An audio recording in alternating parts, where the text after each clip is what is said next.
soul signature is maybe a thread that seems to repeat across time and space and doesn't have to maybe emphasize more or less depending on the lifetime. Soul's calling feels like it's something we choose for a specific lifetime. Sometimes we don't allow ourselves to feel better because we become identified with the part of us that was going in the other direction, and we create our own suffering. So the invitation is to become more fluid in how we experience and navigate physical reality.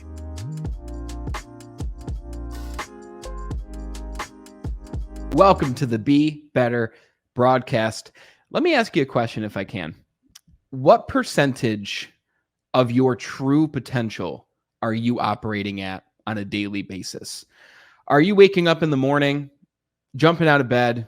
You've got your schedule of things that you want to accomplish that fill you up with joy, that equate to you being able to say, I know and feel that I am thriving in my daily life.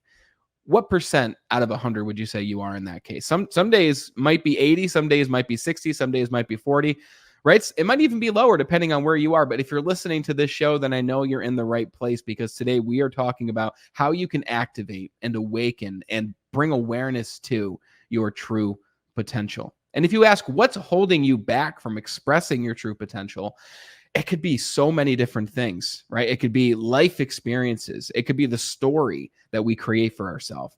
It could be the limiting beliefs that we have that's stopping us from expressing our true self, our true beauty, and what we could accomplish to create positive difference and change in the world, or with your family, your community, your business, whatever it might be. And today we're going to talk about how you can unlock and be aware of your true potential. And to do that, we have two very, very special people, one of whom has already been on the Be Better broadcast. I think it was like 100 episodes ago. I'm pretty sure it was last year. We had Michael Thornhill from Casa Galactica come on the show to talk about his story, plant medicine, awakening, so many different things that we dove into with Michael. And today we have a special treat. We have both Michael and his wife, Jamie Thornhill, to share with you how you can activate your true potential. And for those who don't know Jamie and Michael, Michael and Jamie are co-founders of Casa Galactica, which is a multidimensional center for healing and evolution, which is located in the Sacred Valley of Peru.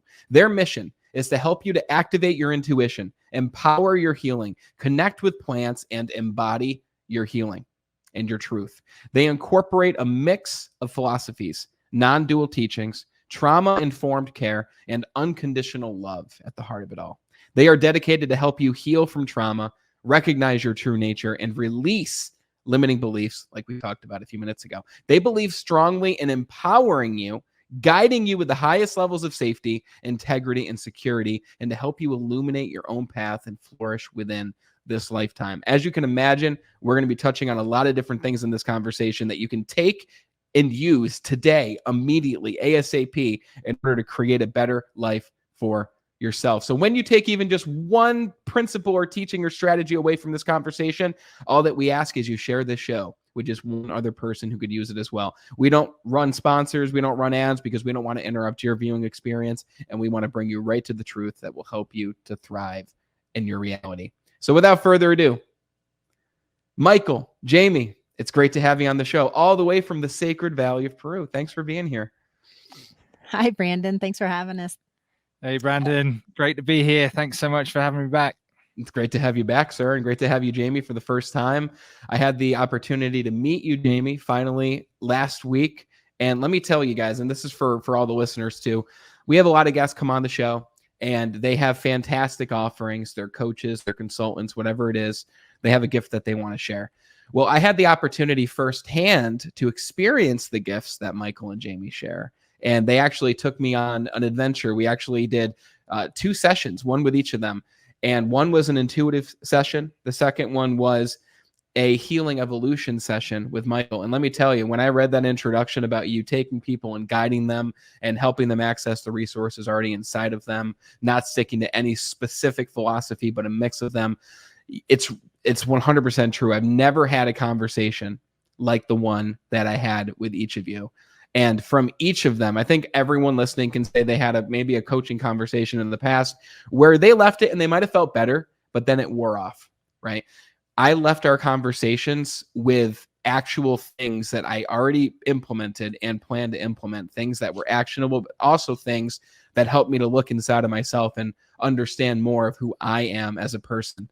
So before we begin, I just wanted to thank you both for that conversation with each of you that I know you'll be offering to the people who listen today as well. And I recommend everyone takes them up on this, and we'll get to what that looks like. But I just want to commend you for the great works that you're doing. So thank you very much. Thanks, really, Brandon. really appreciate it. And thank you for implementing that, because Yeah, it's you I that was does the thinking that work. We're too. just here to help you. It doesn't work if you don't implement it. So great job. Yeah. It's so true. We talked last time about how people have even gone to retreats, right? And you do so many different things to avoid this happening, but we all know someone who's gone to an experience or a retreat like the ones that you offer, and they go through the experience, but then they leave, right? And when you leave the experience, you're back in your daily environment, you're back in your daily life and world, and troubles and traumas and all these things. And that implementation is the most important piece. So the conversation today is all about how we can be the best version of ourselves. It's how we can each reach our true potential. So I'd like to ask you the umbrella question of, what do you both believe it means to operate at one's true and full potential? And do you believe it's possible to always be operating at our true and full potential?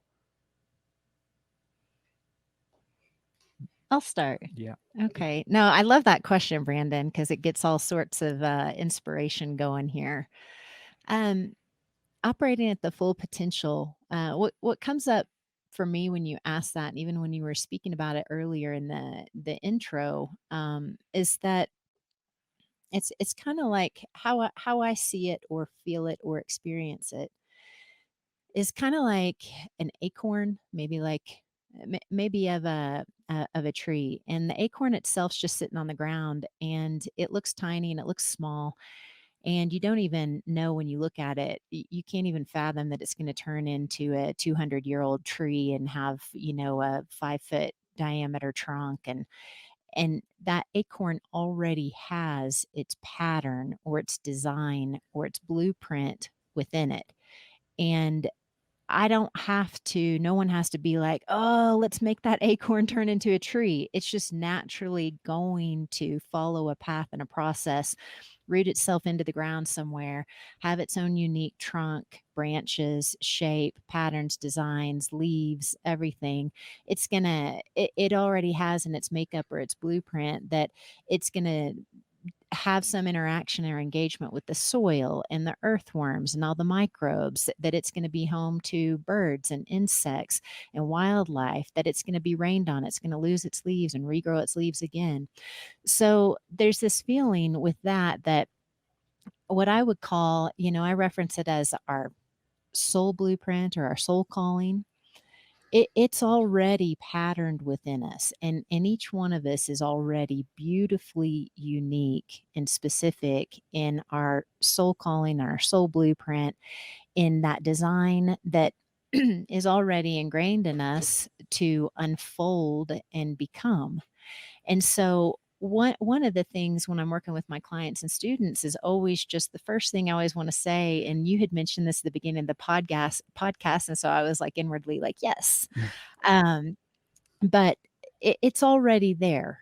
And so sometimes in the human collective and the outward collective, there's sort of an emphasis on the mind and education and having to strive and having to learn and memorize and things like that. When it comes to the soul's calling, the soul's blueprint, that thing that's within us, it's already there. And so we can trust that it exists, even if we're not paying attention to it, even if we feel like or are perceiving ourselves to be disconnected from it. We know that, or I can tell you that it's already there. It's already within us and it's present here now. It's not off in the future in 3 years after I go get a degree, although that may be part of my blueprint. But it's here right now. It's pulsating through us. It's an infinite wellspring. It's always available, and we can always bring our attention towards it. Now, I'll just say quickly that there's not a whole lot of, at least as I perceive it, there's not a whole lot of support or encouragement in the collective of humanity that says, you know what? Don't trust an authority. Don't trust an expert. Don't pay your money to go to college. Don't take that training. What you could do is just trust yourself.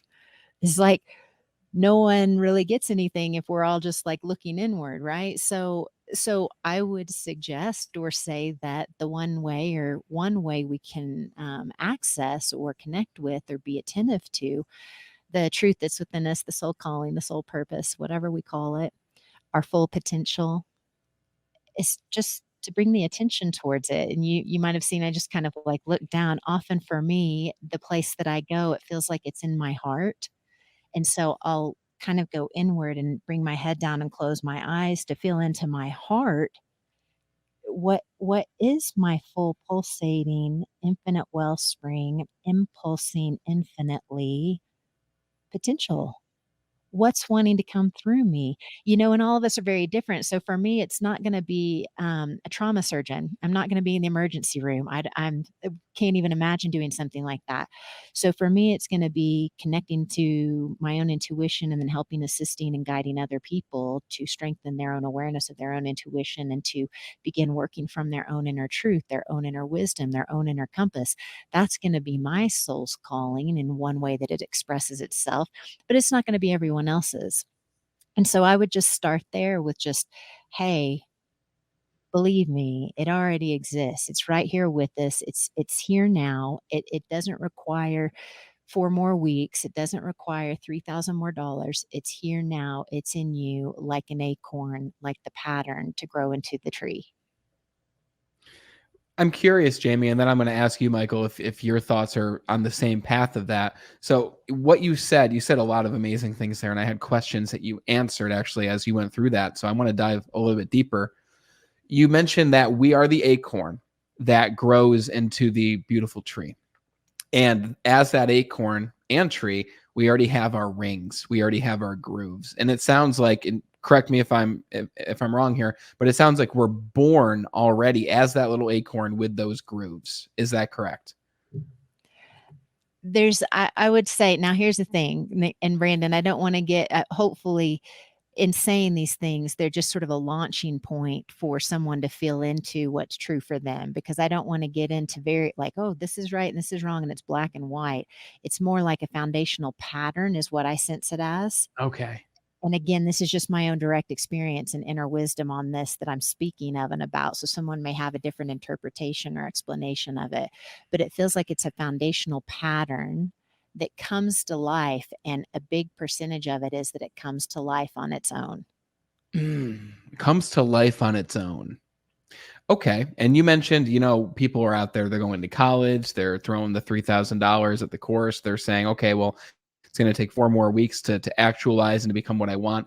Well, if it's going to grow on its own from this foundational pattern, if the greatness within us is going to blossom, right? And for someone out there right now who might be in their early 20s, mid 20s, late 20s, 30s, 40s, I've even worked with many people in their 50s who still have said, I'm not sure of what my next steps are. I'm not sure of what my life's purpose is. I'm not sure what I'm here to do.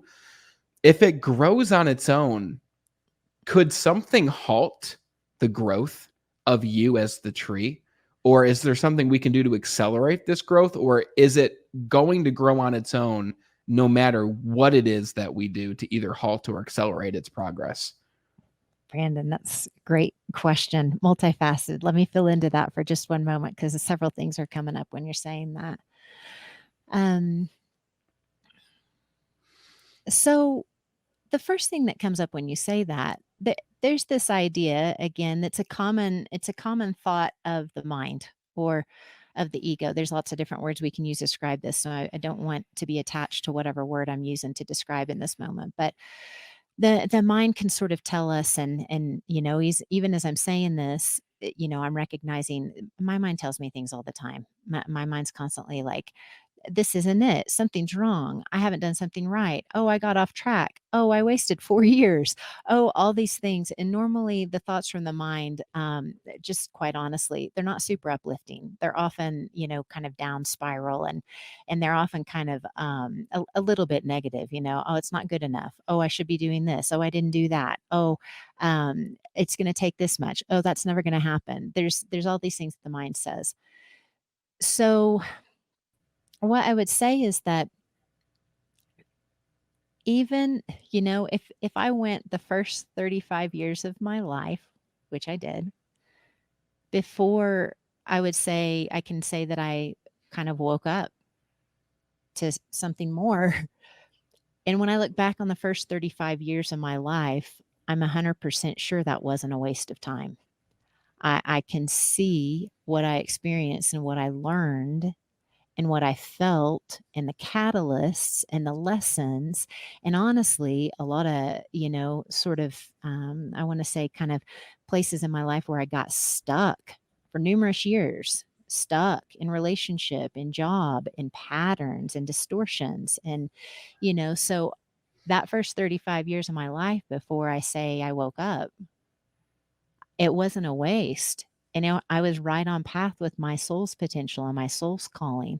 And it's very clear to me now, today, as a 48-year-old looking back, I'm like, whoo, there were some tough times in there. And I also know that those tough times had a lot of lessons and a lot of experience that are with me today that I'm able to take forward and be of service or be of assistance to other people because of, or have a deeper level of understanding or awareness that I wouldn't have had without those experiences. And so sometimes our mind can be like, oh, I wasted 35 years of my life and I never was doing my soul calling until I woke up and realized I was intuitive. Wow. I'm not gonna say that, because my soul calling was playing itself out perfectly for that first 35 years of my life. And so even I think sometimes when we think of how do we tap into our fullest potential, how do we fully express our soul's calling, how do we align completely with our soul's purpose or soul's calling? It's like, one, just kind of recognize whatever's happening is perfect and doesn't have to be rainbows and sunshine, doesn't have to be, a big party. It can be a tough moment. It can be a walk in, a deeper, dark valley. It can be mourning for 3 years. And that's the soul's calling. That's the soul's highest potential for those 3 years, is to really feel into a deep mourning. So, also just knowing that those uncomfortable feelings and those uncomfortable moments and experiences or durations in life are also part of the soul's highest, fullest potential. Again, the mind sometimes wants to be like, you know, oh, I'm not I'm not thriving 100% of the time every single day. It's like, every once in a while we need to sleep. Every once in a while we need to rest. Sometimes we need to cry. Sometimes we need to grieve. Sometimes we need to be sad. Sometimes we need to kind of like, things need to shatter for us to get a new foundation or new rooting in. And so I just wanted to kind of mention that. The second thing quickly is that, I hope it wasn't misunderstood that when I say, oh, we don't need to spend that $3,000 or go to 4 years of college, I want to be clear that it's definitely part of many people's path to spend that $3,000 and spend the 4 years of college. And so, I don't want to make it sound like that's not very purposeful and very part of someone's potential. Everyone's so uniquely different. And even when you're talking about some people are in their 40s, 50s, 60s, 70s, and just now wanting, like, okay, I want to know my soul's calling. I want to know what I'm here to do. And a lot of clients I work with come to me to work with stepping more into awareness of their deepest purpose. Mm. And so it's actually part of a lot of people's path or blueprint to finally get curious about that at the age of 62. And I promise anyone listening, that's not late. I Wow. mean, just even in the lifetime to become aware of, or to be curious about, or to alight the attention to, wait a second, I think there's something more here. And I want to feel meaning. I want to feel purpose. And if you're 62 when that happens, fantastic. Some of us go full lifetimes without that ever dawning on us. And so that alone's a really big deal. And that too is part of what I would call someone stepping into or becoming aware of their fullest potential. But that also is part of the path sometimes, that it takes us 35 years before we do it. Wow. Beautifully said. And very reassuring at the same time.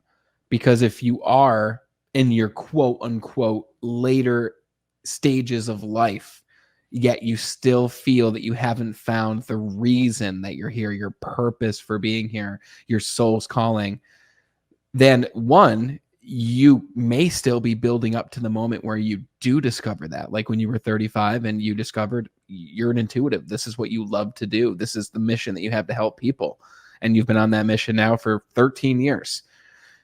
But it took the 35 years before that to build you up to that point. You weren't born and then you're conscious at 4 or 5 or 6 or whenever you have your first memories and you're thinking, I want to be an intuitive and I want to have a retreat in Peru and I want to marry a guy named Michael, like all these things. Like some people know when they're 8, I'm going to be an astronaut, and then they become an astronaut and then they're that until they're 70. Right. So sometimes that kind of thing happens, and something fascinating.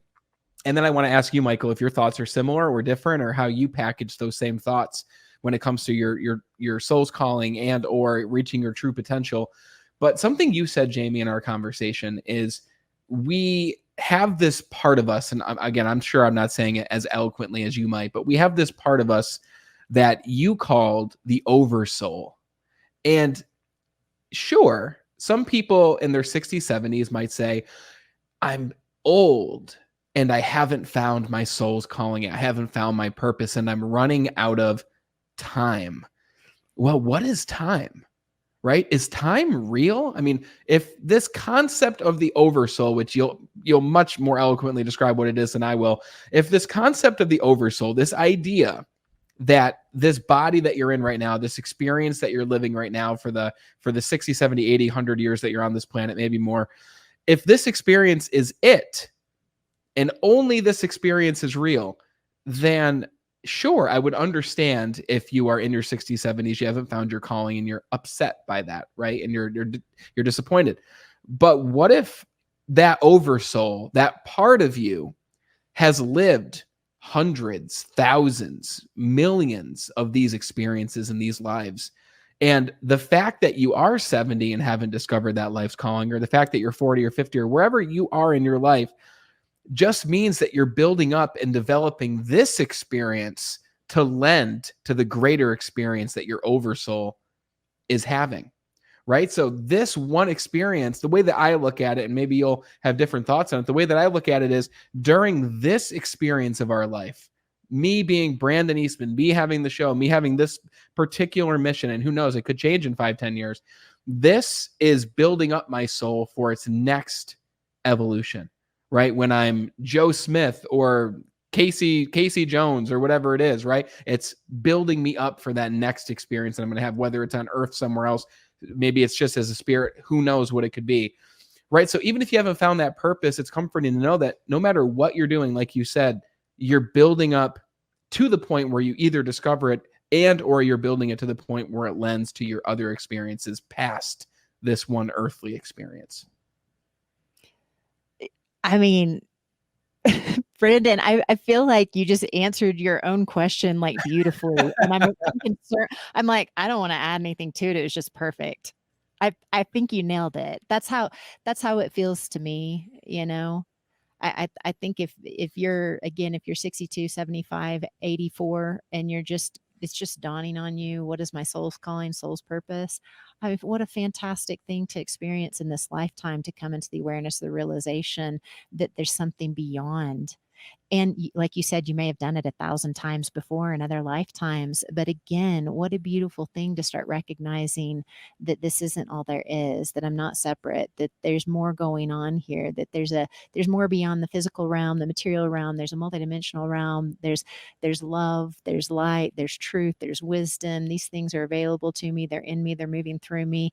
And even to just start being curious about that at any time in our lives, because again, a lot of people don't, and it's fine. And we've all had lifetimes, I'm sure, I'll speak to myself, where it hasn't even dawned on me to awaken. And that was a perfectly wonderful lifetime as well. So I don't want to add any too much to it, Brandon, because I think you nailed it. That's awesome. So Michael, let me ask you something different, yet it may be connected, and I'm curious to hear what you say. During our conversation together, we spent over an hour talking about a lot of different things. And one of those things was I brought to you not a concern as much as it was a question of how can I create more abundance in my life. I went personal with you. I told you a bit about my life, how I've got my career and I've got my family and I've got this business and podcast. And I was saying to you, how can I take those things and create abundance so I can truly focus on one? And you said something very, very interesting. You said, what if abundance was already here, right? What if we assumed that there already was abundance in our life? So for that person who thinks, I haven't found my thing yet, I'm not living my purpose yet, what if that abundance was there for you to tap into? And you specifically said, what if you could align now with that abundance that's there? So kind of a two-part question here. How do we tap into the abundance that's there? Do you believe truly that abundance is already all around us and there for us to tap into? And we have to ask ourselves different questions. And how does that abundance align with unlocking and being our true and best version of ourselves? Yeah, great question. So thanks for bringing that up and sharing that. Firstly, I would just invite everyone to recognize the abundance that is undeniably already here. Because if you're listening to this podcast and you're experiencing life and you're a human, I'm going to assume that you already have some level of abundance. I'm going to actually go as far and say, if we're incarnate and we're having an experience on earth, there's some form of abundance which is flowing through us and enabling us to have this human experience. Now, of course, for some people, that level of abundance may be much lower than we would like, where there may be different levels of suffering that are occurring. So I just want to acknowledge that there's varying different levels of experience. Now, in terms of how that links into the soul purpose and the soul abundance, what you might say, there's so many different factors that may be a part of what our experience of abundance is. One may be the different level of soul choice, which we've decided to have, which will give us a certain set of experiences. And these certain set of experiences will lead to certain sets of situations, which will lead into themes which we're experiencing as part of our experience of incarnation. So firstly, one thing to do is to identify the themes or the lessons that we're working through at any moment in time. Because the lesson might be, how am I going to be able to actually survive and thrive with minimal level of experience of abundance? And we might actually be in this whole point being like, I actually need to be able to get out of this experience. I don't want to have this experience. What if the experience actually is, I want to be able to survive and thrive on the bare minimum? And then that's one of the reasons why we want to incarnate. So we fully go into that experience. We fully go into the experience of the present. And this is just one example of recognizing, okay, this is the level of abundance that I'm experiencing. I'm wanting to understand and really thrive through what is currently available to me. Then perhaps we'll kind of educate ourselves, or we might say, we can move through that experience. We can graduate from that experience. We might have another lesson available to us. So the first thing is what we have, the idea of what we have of abundance. We could probably just really step back and redefine what abundance is. And abundance could be described as being able to do everything that we need to do when we need to do it. Not necessarily everything that we want to do. Like, I want to fly a private jet and I can't do it. I'm not abundant. It might just be, hey, I want to be able to help people.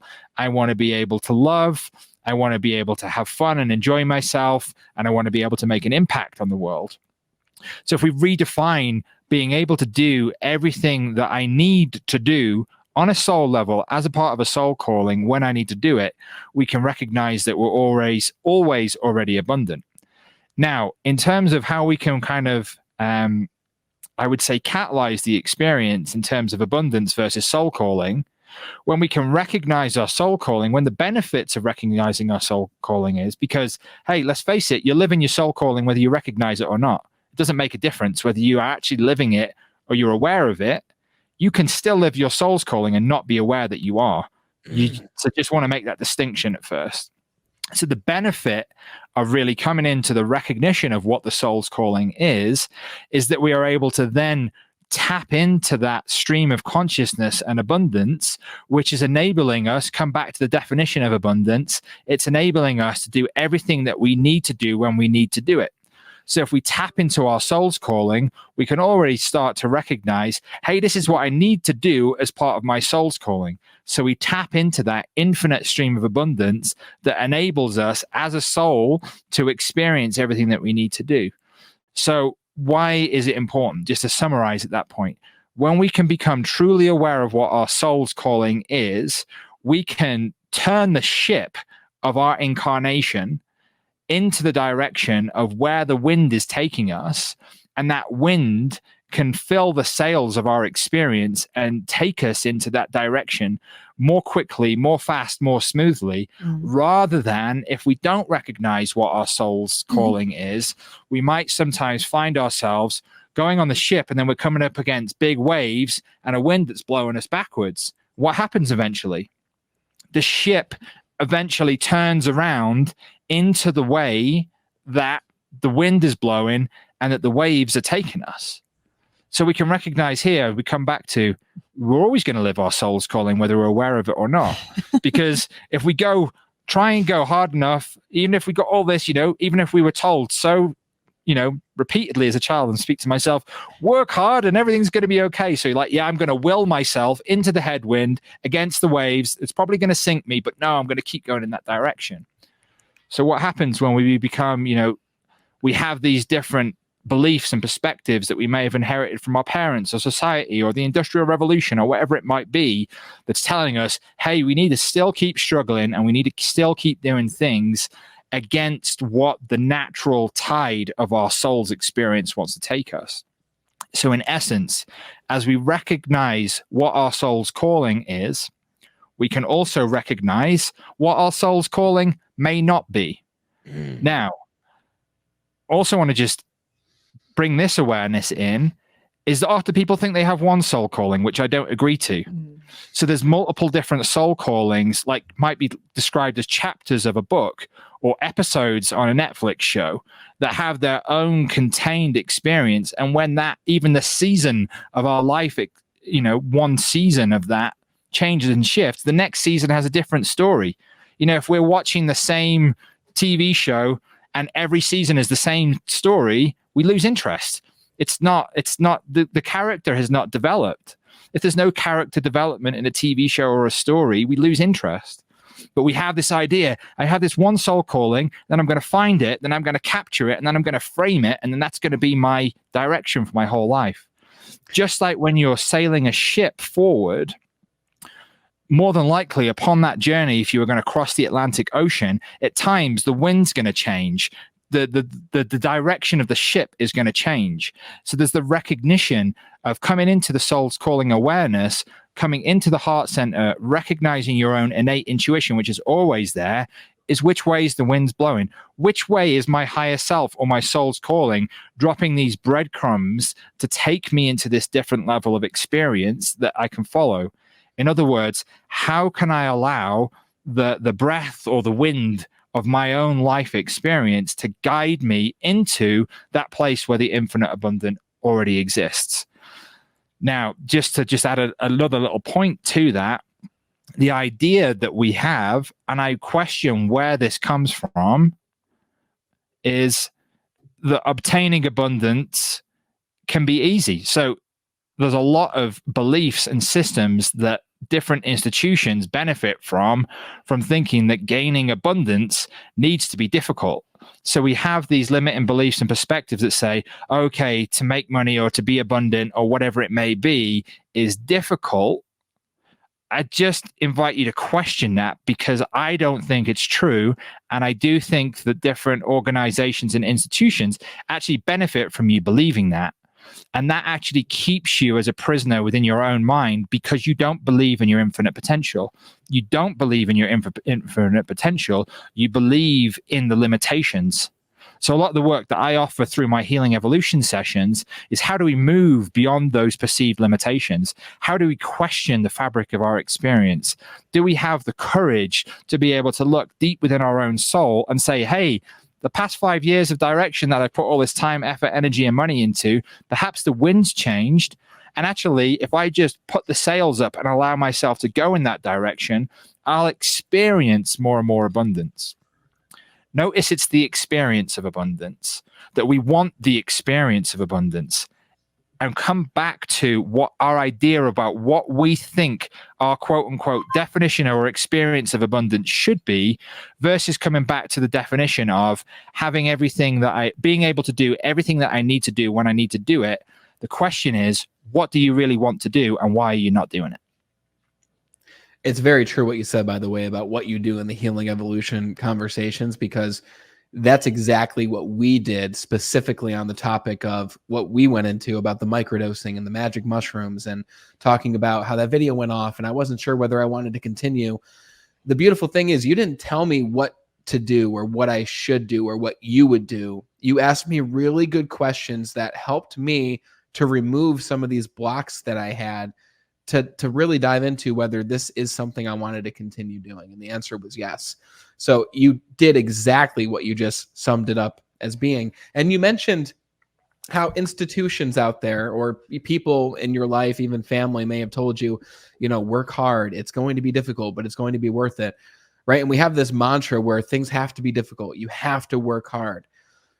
Is it only difficult when you're going against the waves, or you're going against the grain, or like you said, you turn the boat around, you try going in the opposite direction of the wind, but eventually it's just going to turn you back around, and all you've created essentially was resistance? So kind of a two-part question here. Is it only difficult when you go against the waves or go against the grain? And we'll start there, because I think that will lead us to what the second part was. Well, I'm just going to come straight back in with the reflection back. How would we know we're going in the wrong direction unless we came up the wind and the waves? So we have this perception that things are good and bad.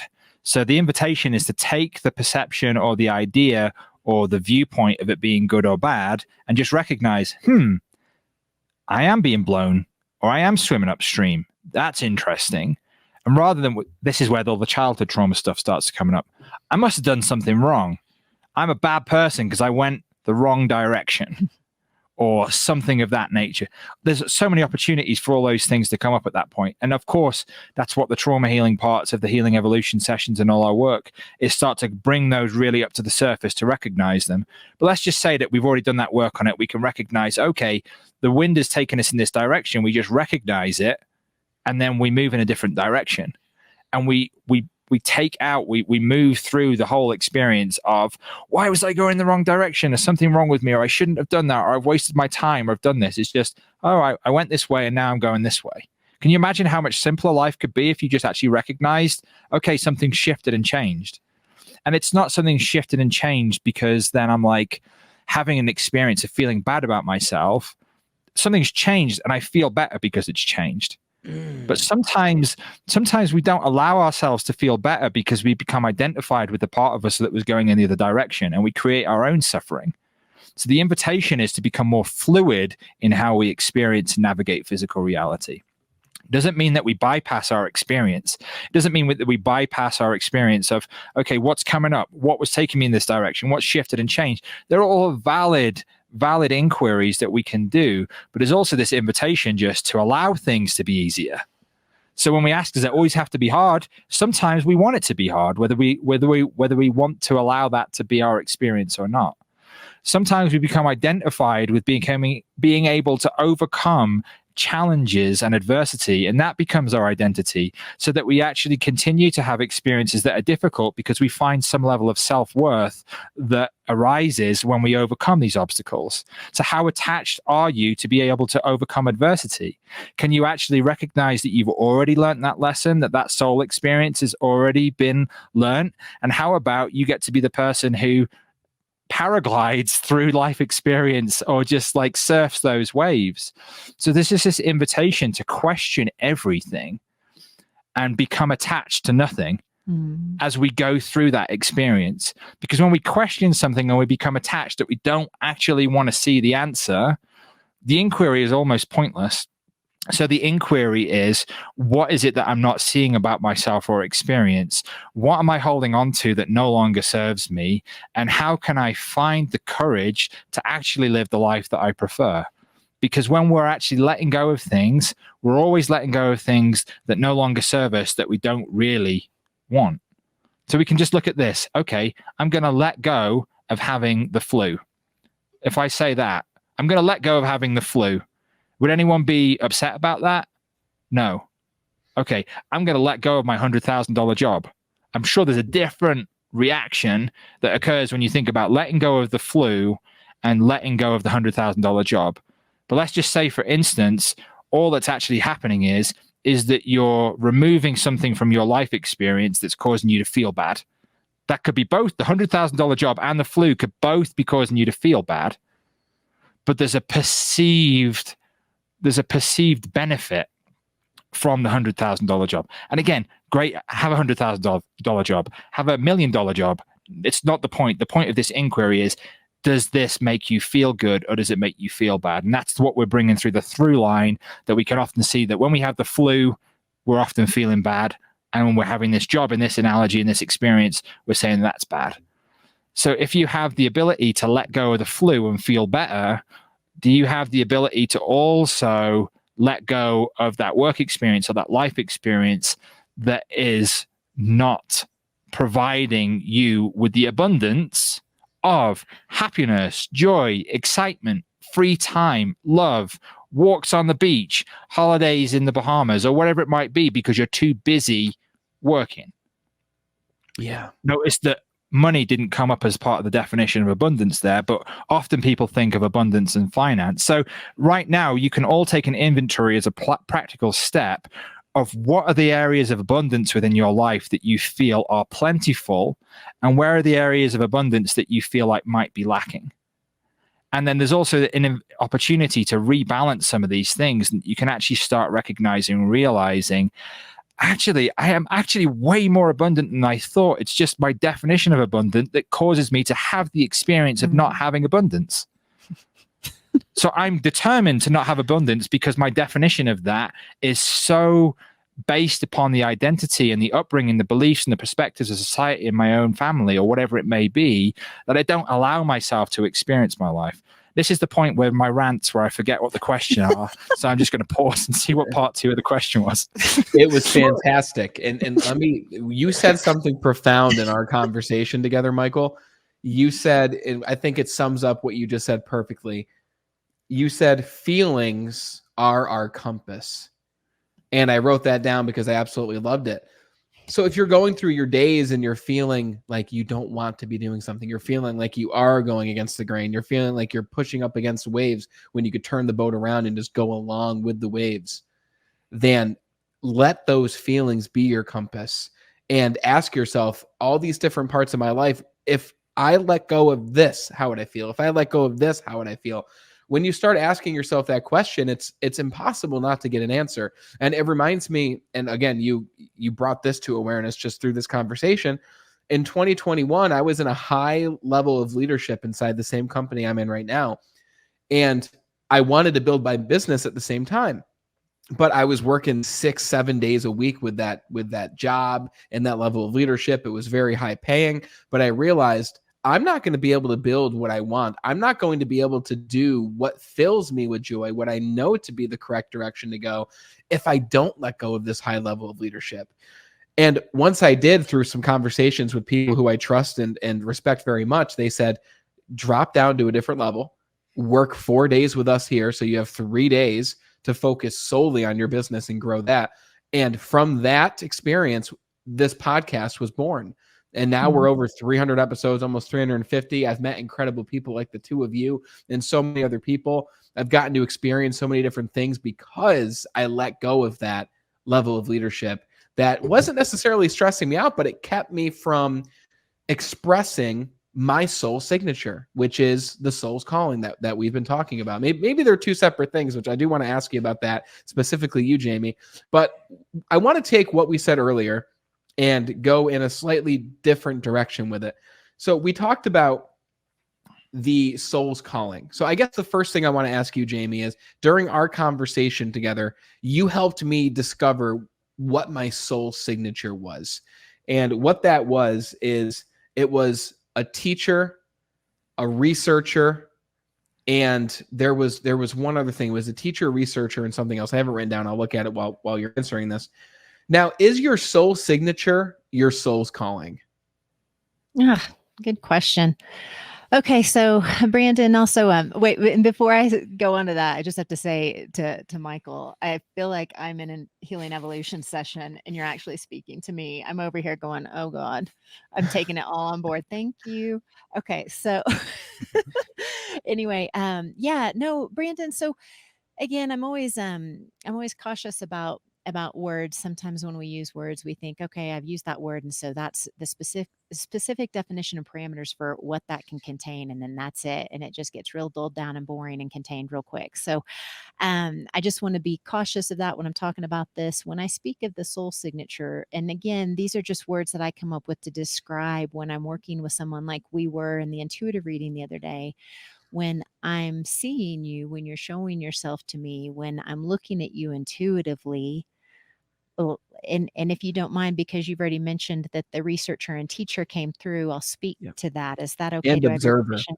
Observer Okay. was the third one. And yes, that is completely fine. Yes. Yeah. So when I look at you, it's like, and you're showing me your higher self or your oversoul and your spirit team. And this is the way I perceive things in my inner landscape.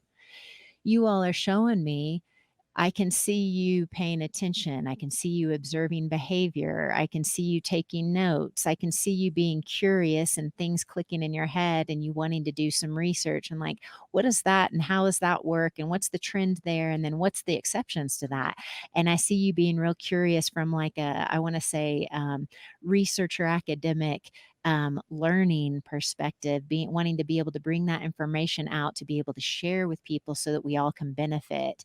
And so that signature, I'd call it a signature, a soul signature, because when I see that, and when I saw it about you the other day, it's showing me this is kind of a thread of energy that seems to be sort of innate to how you express yourself or has an expression throughout incarnations or throughout lifetimes. So maybe in another lifetime, you're a woman and you're a house cleaner, yet still there's this thread through that that even as you're doing the house cleaning that you're paying attention to the household and you're making assessments about how to do something quicker. And so that's how that soul signature, that kind of thread, that thread of energy that may sort of be a trend or hold on across lifetimes or experiences, that's what I would kind of refer to specifically as a soul signature. A soul's calling to me feels like a very specific list of lessons, learnings, catalysts that we set up for ourselves in a specific lifetime. And Oh, it's if that makes sense. So it's like, okay, sometimes Michael and I, we make a lot of jokes, all right, between ourselves. And sometimes we talk about when we as souls, before we incarnated and our souls were together and making the plan for coming together and sharing our lives together. We have a lot of jokes about what we must have been talking about with each other, but it's like, it's kind of like, okay, listen, if I'm going to go in, here I am as a soul before the incarnation, what's going to be the plan or the map of my lifetime, which could also be called a soul calling? What's going to be the purpose? What's going to be my soul's purpose for this lifetime? And again, like Michael said earlier, oftentimes when we think of a soul's calling or soul's purpose, a lot of times just for whatever reason, we think, oh, it's this one thing. It's amazing. It's huge. It's going to impact the whole planet. Now know that everything we do is huge and does impact the whole planet, even if we don't perceive it to do that. But in truth, oftentimes, and the majority of times, what the soul's calling is happening every single day and every moment of our lives. Us sitting here with you today, having this conversation is part of our soul's calling. All three of us, we wouldn't be here doing it if we weren't. When I walked to the store earlier this morning and spoke to the cashier and saw her son and said hello to him and then walked back and then pet the dog, That's also part of my soul's calling. That's me showing up consciously, presently in everything that I'm doing and recognizing this is part of my soul's calling or it wouldn't be happening. So there's that. So I guess it's like soul signature is maybe a thread that seems to repeat across time and space and doesn't have to maybe emphasize more or less depending on the lifetime. Soul's calling feels like it's something we choose for a specific lifetime. Here I am from 35 on. I'm going to be an intuitive medium. Before 35, I was a landscape architect. Who knows what's going to happen? I see myself living till I'm 103. So I'm like, good Lord, I got a lot more coming. I don't even know what to expect. So I expect that to continue to evolve, blossom, grow, change, and not hold and stay in place like a statue. It's so funny you say that because I was going to ask you if the soul's calling was something that we experience from lifetime to lifetime to lifetime. But it sounds like the soul signature is the part of us that stays constant through lifetimes. And when you say, because you mentioned even the soul's calling can be different, I think you said this, Michael, the soul's calling can be different throughout your life. My three things that you brought up, which all three of them are very true. Me being an observer, me wanting to research, and then teaching, right? And really in that order. That has been constant through my entire life. I remember I was the kid that asked all the why questions like over and over and over and over. And just like all kids ask those questions, but it never ended with me. I always wanted to know more. I was always curious. But the way that I expressed that soul signature through my life, through my different soul callings, has changed. It's changed how I've expressed that. So it's so very interesting that you described it in that way. And I'd like to ask you, because you brought it up, you mentioned the spirit team.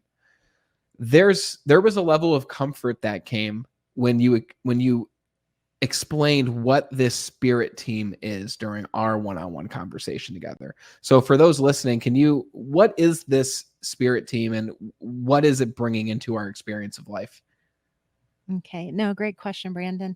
So again, just in my observation, in my own, personal practice and in the work I do with students and clients intuitively, when I look into a person who's working with me and I see them, always the higher self is present. So the higher self, again, another word we don't want to get stuck to. It's just pointing us towards something that may resonate with you or not. But the higher self being the oversoul, the higher self being that non-physical aspect of us that is present with us throughout lifetimes and in the spaces between lifetimes. It's that infinite self. It's that beingness that persists and endures and continues infinitely. Okay. And that higher self or that non physical or that oversoul basically has and knows every single aspect and every molecule of every atom of every experience we've ever had. And it knows why we're doing it. And it has the overview. And so the higher self is always present with all of us again. And I want to be clear, we don't have to be conscious of this for it to still exist. I can go through my whole life. You can, anybody can go through their whole life and never feel resonant with a higher self. Even as I'm speaking it today and someone listening is like, that's sweet. I don't know what Jamie's talking about. I'll never be interested in that. It's like, yeah, fine. It doesn't matter. It's still present and it's still with us and it's still available as a source of knowledge, wisdom, love for us, with us, of us, through us. Now, again, it doesn't require us to be conscious of it or know it even exists or even bring our attention towards it. But nonetheless, there it is. And then also, often I see each one of us has beings, spirit guides, friends, passed over loved ones, uh, cosmic friends, passed over pets, sometimes earth energies, element energies, nature energies. All there's, it's kind of endless. The different types or varieties of non-physical spiritual help that we have with us. Again, in my own inner sort of understanding of it, it's kinda like if I was gonna speak about my own spirit team, it's like if the minute I think of them or speak of them, they're all like, "Yeah, we're here, okay." So, it's very unique to each one of us, I can kind of list I've got a few plants that are really strong with me.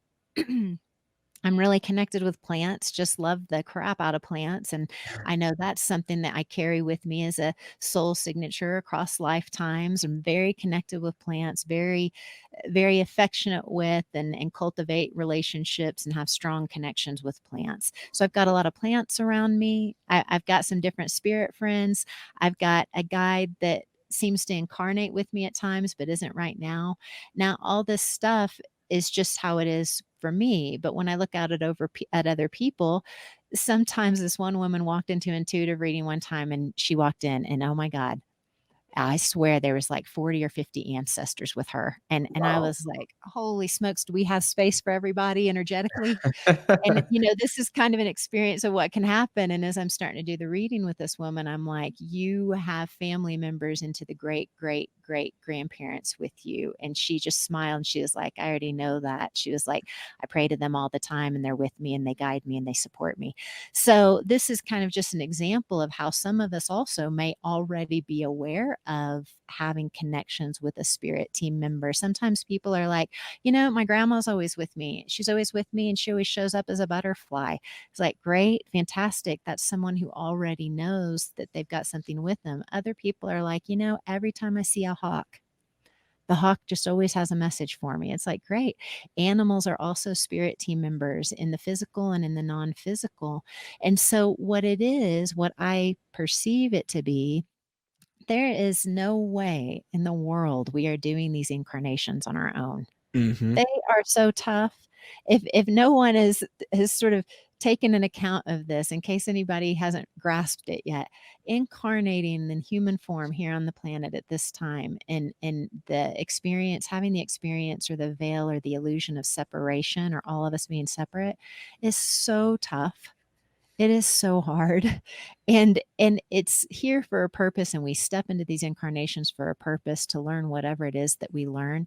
But in my observation, there's no way we're doing this on our own. Even if we're having the individuated experience of being in this human body as Jamie, and I'm separate from Michael over there and separate from you, Brandon. Even as I'm having that experience or that illusion of an experience, it's not true. We actually have a lot of help and we have a lot of spiritual help. And a lot of us feel that. A lot of us have had experiences in our lives where we're like, oh, I was about to do this one thing and a voice said, do this instead. I don't know what the voice was, but something in me just told me, do this instead. And so I did it. And I'm glad I did. We could call that the spirit team. It's different things that happen that kind of, I say the spirit team, one of the best ways I have to describe it is if anybody remembers or has ever played pinball machines, you've got the two buttons on the side of the machine that you constantly hit, that the little arms swing to kick the ball back up the machine because the Mhm. ball doesn't want to drop. And so the two buttons are pushing the arms that kick the ball and make the ball stay on the game board. It's kind of like the spirit teams like that. They're like, okay, we'll give her about 3 more months of this, and then at some point she's gonna fall off the board, and we need to kinda kick her back on. And so they kind of, in my experience, they're with us. They know our soul's calling. They know what we said we were gonna come here and do, and their job is to support us, love us, encourage us, nudge us towards that, remind us of it. And so those synchronicities, those moments where, oh, I was about to head down the wrong path and something in me was like, you can't do that. You have to go this way. Okay, I'm going to go that way. Or I was about to drive right out in that intersection, and at the same time my car died, and then a car flew across and ran a red light. It's like, okay, so there's moments like that where the spirit team kicks in and is like, hey, wake up. You said you're going to do this. And sometimes it can be just like gentle. And sometimes if we kind of start verging on the edge of our plan, spirit team is like, all right, let's get that lady back on the board. She's going to need some help. So it's just kind of a nice reminder that, no matter how alone we think we are at times, we're just not. Mhm. We're just not. And so it's the spiritual help that's available for all of us. I'm a big believer in everything you just said. And I would gather that most, if not all, people listening right now would agree in some shape, form, or capacity. It's so strange because I never met my grandfather. Okay. He came from Mexico. That's where he was born. He came over to the United States, and that's where he met my grandmother, who came from Italy. And I feel that my grandfather is with me, even though I've never met the man. I'll see pictures of him, and it's like I know him at a very personal level. And the same goes for, I'll watch old war movies sometimes, or I'll look into like the Vietnam War and stuff like that. And I have this innate knowingness that I was a Vietnam soldier of some sort. Not, I was, one of the Americans who went over there in a past life. And it's like, I feel this connection to these soldiers, and like, I'll watch one of these old movies and I'll know somewhere deep in me that I've been there at some point. And it's just very interesting how we can have small glimpses or experiences that tie us back to these past lifetimes or past ancestors that you might not have ever even met, or like you said, generation upon generation, you might never even know them. But whether you're conscious of that or not, it doesn't mean that it's not happening. Whether you're conscious of it or not, it's there, it's happening, it's real.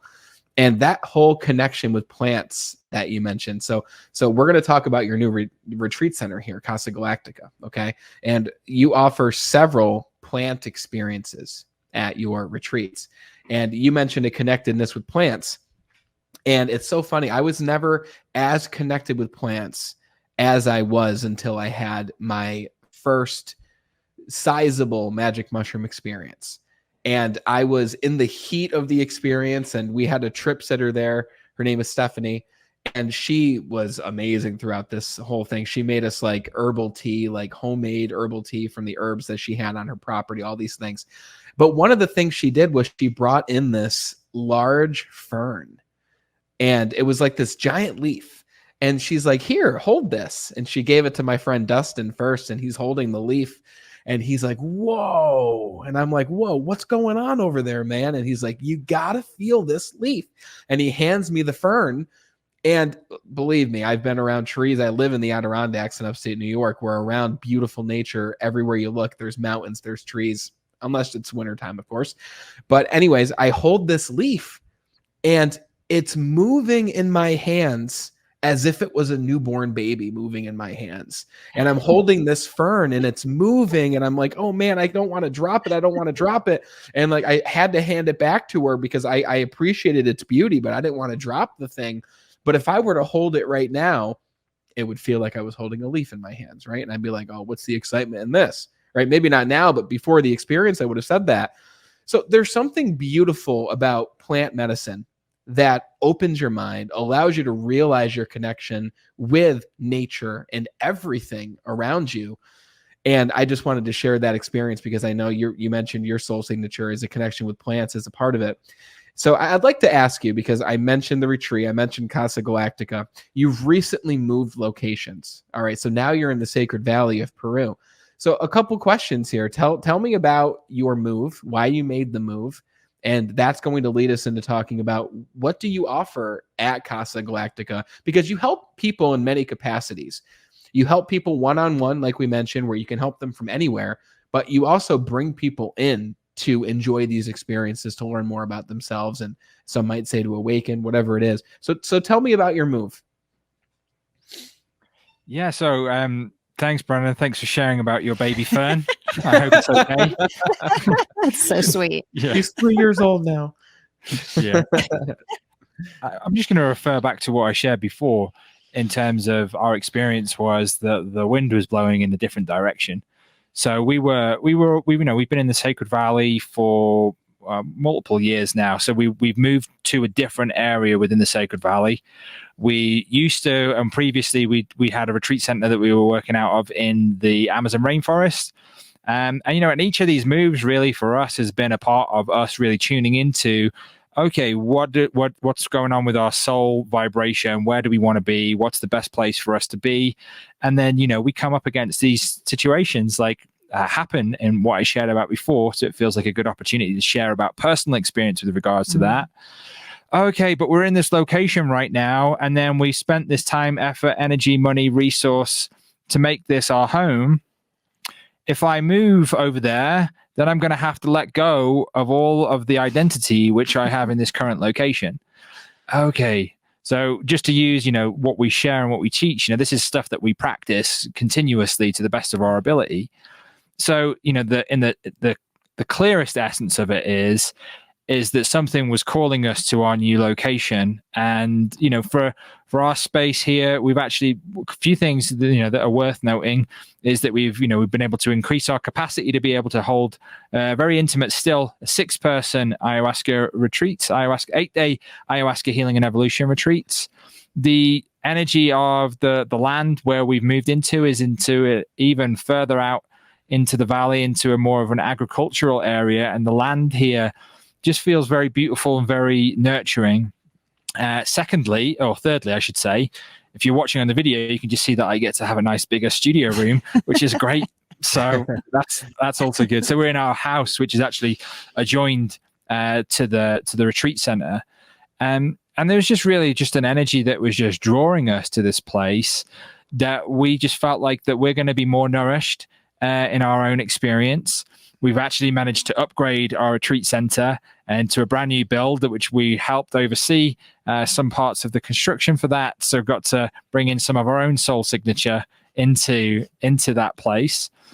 And really feeling that we're able to be really nourished, and that this place is actually even more in alignment for our clients and people who come and work with us. And so I think really in the essence of it, it's not a big move for us, because, we've lived in Peru for 7 years. So we're still in Peru. We've lived in the Sacred Valley for probably about 4 or 5 of those years. So we've really just, I've just done an upgrade. And that was kind of easy to choose. But hopefully within regards to, what we've been sharing about finding the truth, as we step forth to truth, there's often this resistance that comes up that says, hey, I've invested time, energy into this direction. If I let go of that, then I'm going to lose out on all these things. And of course, there's going to be things that you lose out on. But the idea is we have this perception that we lose out on things that we need. And we don't lose out on things that we need. Otherwise, we wouldn't really move. And what we also invite in, I think, is a greater level of mystery. And we enable our experience of reality to be something even more incredible than what we can imagine. When we continue to be limited by our imagination, we limit our ability to have the most infinitely abundant experience. So the short answer was it was a better choice for us, and we're enjoying it. That's great. Congratulations on your move. I absolutely love your spaces. You were in a different space, Jamie, when I talked to you, but Michael, you were in this space. And behind Jamie there is actually one of your guitars, Michael. And you told me about, there it is for those watching. It's a beautiful guitar. And you mentioned how you're working on your own music, which is amazing. So I can't wait to listen to that. And I'm sure that has something to do with your soul's calling as well. So I'd like to ask you in regards to the retreat now. What do you offer people who come into the retreat, who make the trip to Peru for the 8-day? You mentioned the ayahuasca retreat. You also offer Bufo retreats, and I was unaware of what Bufo was until you told me before we recorded. So for those listening who've heard of these retreats and have pondered the idea of going, can you paint the picture of what one of these retreats might look like for people? And I guess also to tag along with that question, I know it's a lot, where does plant medicine plug into each person's individual journey to either discover their soul's calling or live out their soul's calling? Where does plant medicine come into the mix? When is it necessary? Yeah, go ahead. Yeah, great question. So if you can think about what Jamie was talking about with regards to soul signatures and kind of what that kind of through line is, if we wanted to apply that in terms of what the work that we do, our kind of soul signature and how it's expressed through our work, whether it be online, whether it be through an ayahuasca retreat, whether it be through a Bufo Alvaria ceremony or retreat or any of the other courses that we offer, the essence of what our soul signature combined is to create safe, trauma-informed, empowering, loving containers for healing and evolution. And so really, wherever you meet us, whether it be online, an ayahuasca retreat, a Bufo ceremony or retreat or whatever it is, our commitment is to creating safe, trauma-informed environments for healing and evolution. So what does all that mean? really what it means is that we acknowledge that as part of this incarnational experience, that we have more than likely at some level experienced a point of trauma or the effects of trauma. And with what the effects of trauma can be, it can be anything from depression, anxiety, PTSD. It can be something where we're actually aware that we're not able to intimately connect with other people. It may actually be something that we're not aware of. We may be not aware of our trauma experience, but we might just actually have different in following our soul's calling, already finding that passion or excitement in life. But in the essence, what we acknowledge is whether you're aware of it or whether you're not aware of it, there is a possibility that you've experienced some level of trauma in your life. And that means that when you engage in inner work, whether it be with plant medicines, with toad medicines, or with us in our online settings or in-person settings, whatever it might be, we're aware that there's a possibility that that unconscious trauma may come to the surface. Now, what that means is trauma-informed really means is that the safe setting that we've just described accommodates for whatever level of that trauma is to safely come up, to be experienced, to be healed, to be loved, and then let go of in many cases. In many cases, that moves through us so that we don't need to experience. However, if the safe, or if the space, I should say, isn't trauma informed and it doesn't acknowledge that there could be unconscious trauma there, what that means is, should that trauma arise when you start doing that inner work in whatever form, if the space is not set correctly in that way, it can cause more damage or can cause more harm, or it can be described as re-traumatization. In other words, if you kind of like, let's just say that you just jumped off 3-meter ledge, and underneath you, there's all these cushions and there's a soft landing. You jump off there and there's a soft landing. So whatever happens, you're like, yeah, okay, great. I jumped off that ledge and there's a soft landing there, and yeah, everything's fine. In the essence, what we're enabling to do is that whatever arises and comes up, even if it's tough, even if it's scary as you're falling through the air, even if it's scary to that point in that process, there's a soft landing there. And is also be able to talk through whatever your experiences may have been, to be able to integrate them, make more sense of it in terms of what we've been talking about in today's podcast episode, but also, across many different topics and themes that are, for many of us, a mystery. And they were certainly a mystery for me when I started going through my own awakening process, where we don't make sense of these things. So in essence, it's our soul's calling to create these safe spaces for you to be able to heal and evolve.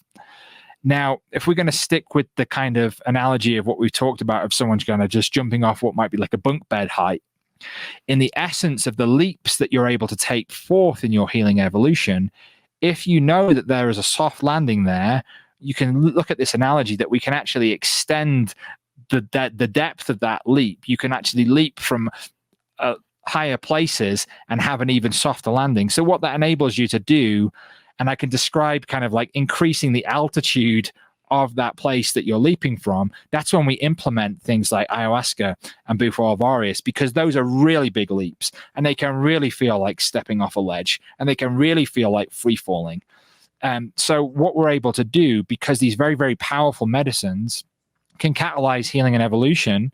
And so some of the things that we've been talking about in today's session and the last episode that we did together, you're able to experience these in a single ceremony or a single retreat, which catalyze your experience of healing and evolution.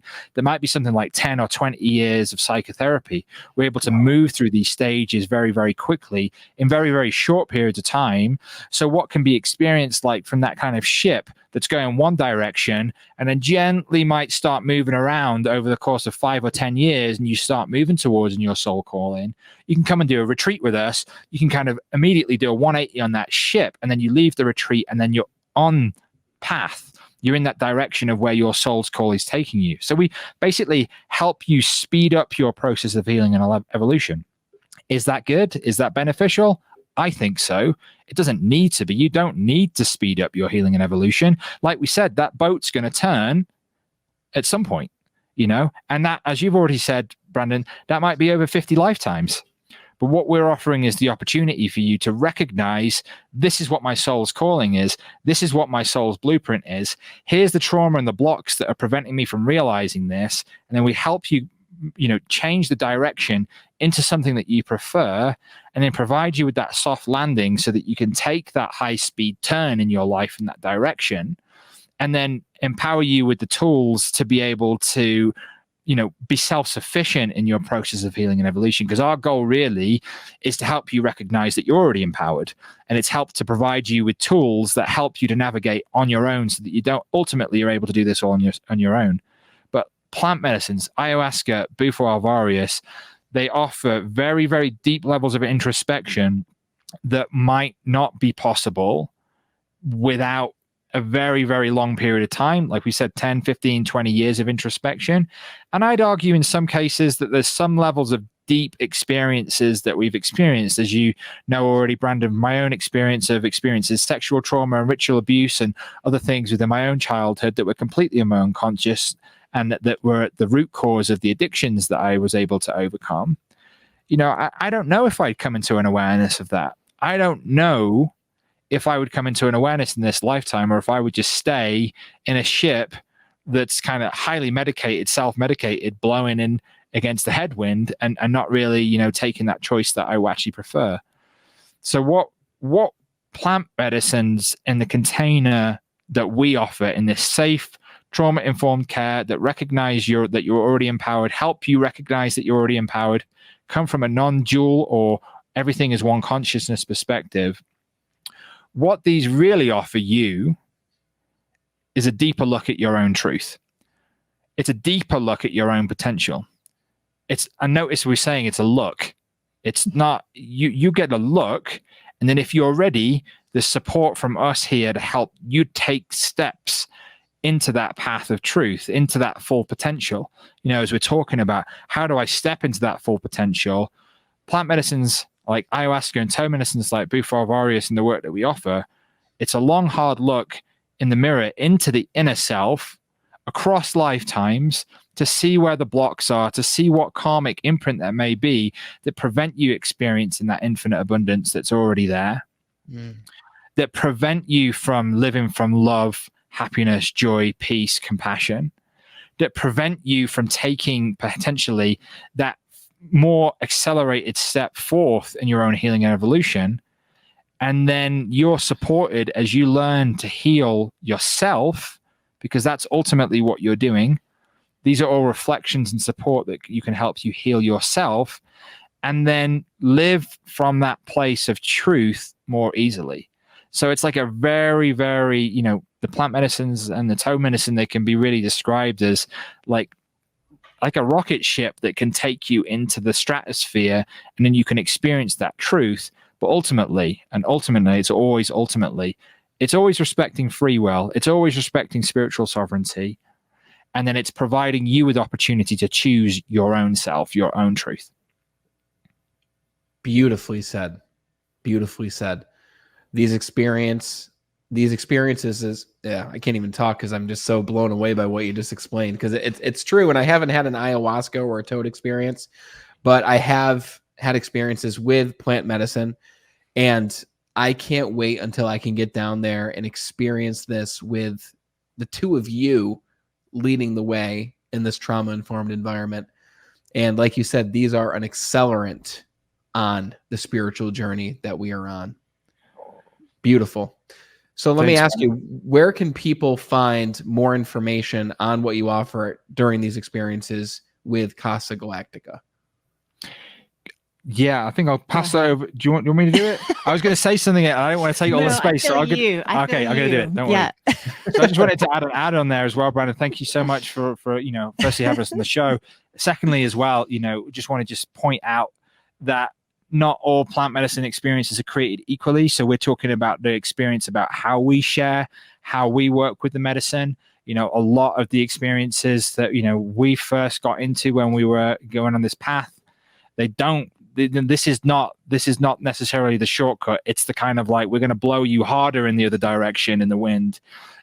What we can describe is firstly, if your spiritual sovereignty is given away, in other words, you give your power away to a teacher, If you're going into these experiences and you're not recognizing that you're empowered, in other words, if you're blindly following teachings without any recognition of a turning inwards, as you recognize, Brandon, from working, like you say, we're never going to tell you what to do. We're going to point you back to your own truth so you can make your own decisions.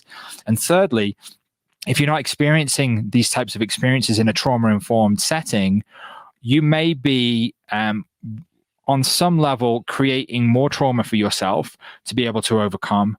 And secondly, different types of teachings and traditions, especially within plant medicine, they provide the illusion of liberation, but actually take you into a deeper level of separation, which ultimately, of course, brings you into a deeper level of liberation because you experience separation more, but it doesn't have to be like that.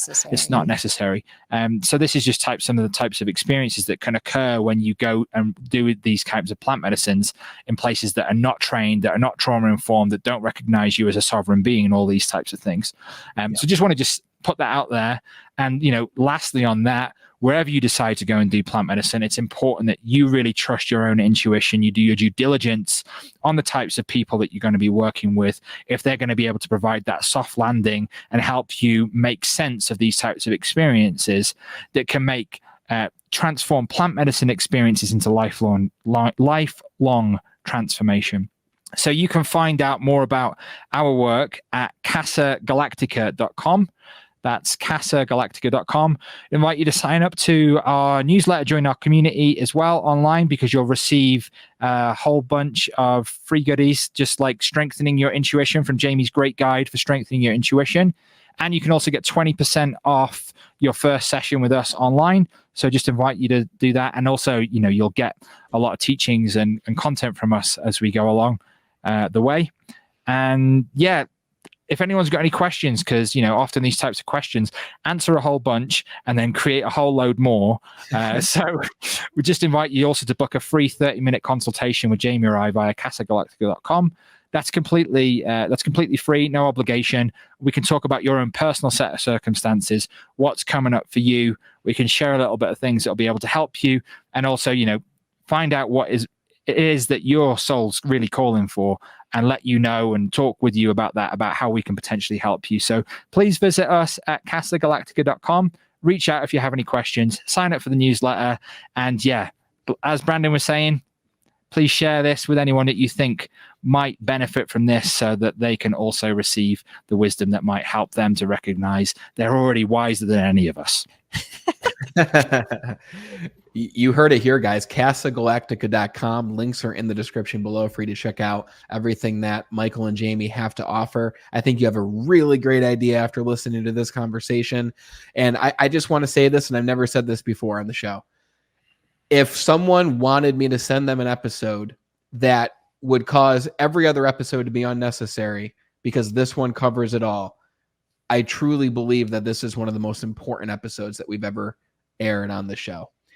And I say that because we're talking about the one thing where once you understand this, once you accept this, and once you're aware of this, which is the soul's calling, which is awareness, which is diving into the traumas from the past in order to let them go, I believe this is the conversation to send to people. I believe this is the one. I've greatly enjoyed this.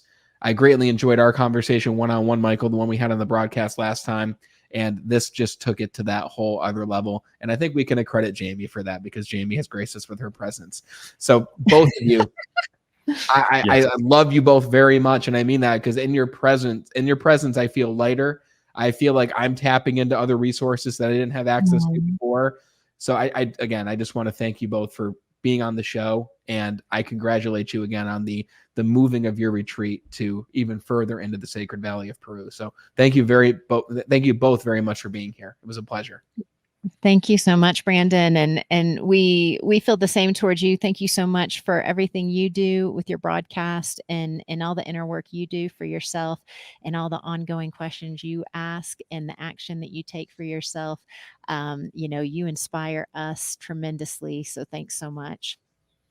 Yeah, thank you, brother. And yeah, our deep gratitude and love for you. I really, really appreciate being on the show. And yeah, I just really love the way that you tap in as you receive information, and I can just feel you tapping in through your higher self for the next question. And it's just really great. It's a really professional show, and the work that you're doing is really important. And it's just an absolute pleasure. So we're really grateful for the opportunity to return here today. And yeah, thanks to all the listeners as well, because all this wouldn't be possible without you listening. So really appreciate it, and just wish everyone all the best. Thank you both. This was the episode of episodes, and this actually takes the cake for the longest Be Better broadcast that we've ever had, which every minute was packed with value. And I hope that you feel the same way. I hope that you took a ton out of this conversation. If I can invite you to do one thing from this conversation, it is to go on CasaGalactica.com. There's going to be links in the description, and schedule that 30-minute conversation with Michael and or Jamie. Schedule that conversation. It's not going to cost you anything. Be sure to join their newsletter, because I know you're going to take a lot out of that conversation with them if it makes sense at this stage in your journey to do so. I know it's going to make a lot of sense for you to do so.